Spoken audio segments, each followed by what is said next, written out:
says the government's claim that it's investing billions more in the NHS is incorrect. Dr Sarah Wollaston, who chairs the Commons Health Select Committee, says the government is giving a false impression about increased funding by promising an extra £10 billion of funding over the next 5 years. It comes as the report suggests NHS authorities across England are planning to cut beds and close A&E departments to try to tackle the growing financial crisis.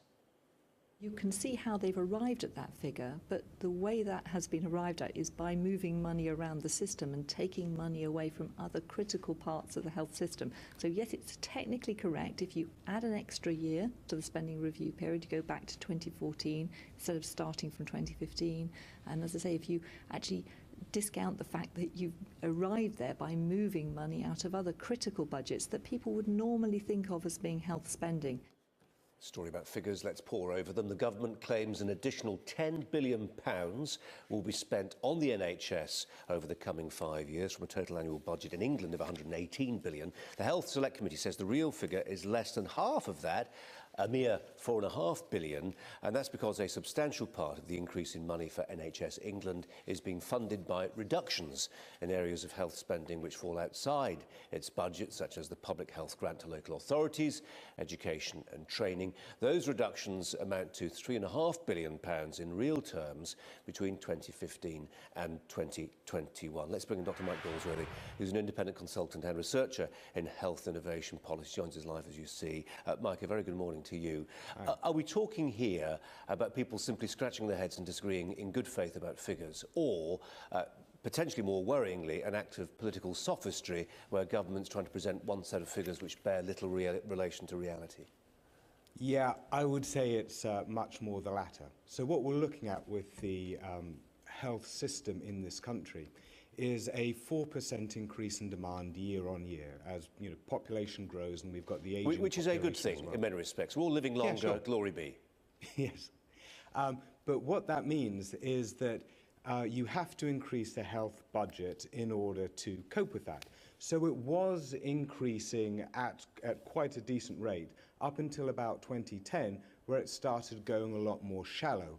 We're now on 116 billion for this year, and by 2020, 2021, it's going to be 120 billion. So that is, as Dr. Sarah Wollaston was saying, an increase from now until then of 4.5 billion.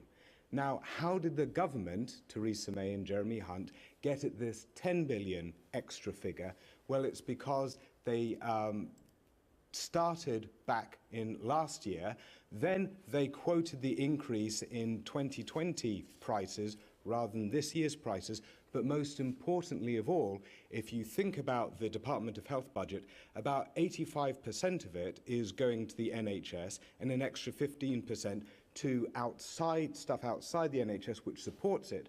What they are doing is they're increasing the core NHS funding at the expense of all the important stuff around it that helps it. So yes, it is a bit of a fiddle.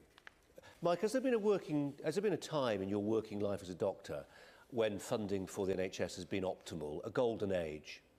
Well, I am a doctor in health services research, not medical doctor, so analysing the systems around research and funding around the NHS and how we maintain a healthy population. So it was going fine a few years ago because you had at that stage most of the trusts in surplus.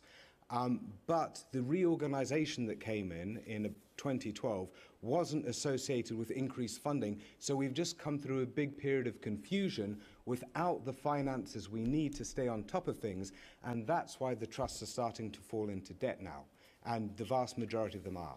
And this is why this winter we're really coming up to a crisis, which is why the main message from Sarah Wollaston and her colleagues is that we really urgently need to rethink our whole health financing for this autumn statement, because if we don't, then we're going to be in problem pretty quickly. It's interesting you mentioned the autumn statement. There are those people who feel what we're witnessing with what Sarah Wollaston and the Health Select Committee are saying is some pitch rolling before the autumn statement.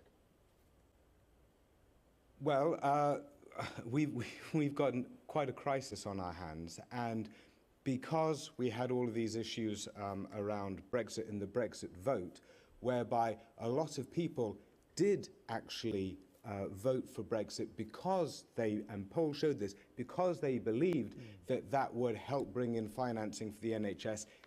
Even though that's not the case, there is still, to a degree, some level of mandate for putting urgent support into the NHS. The public know it. The public know it's underfunded and understaffed. They want to see an increase in it. Most people are prepared to have that backed.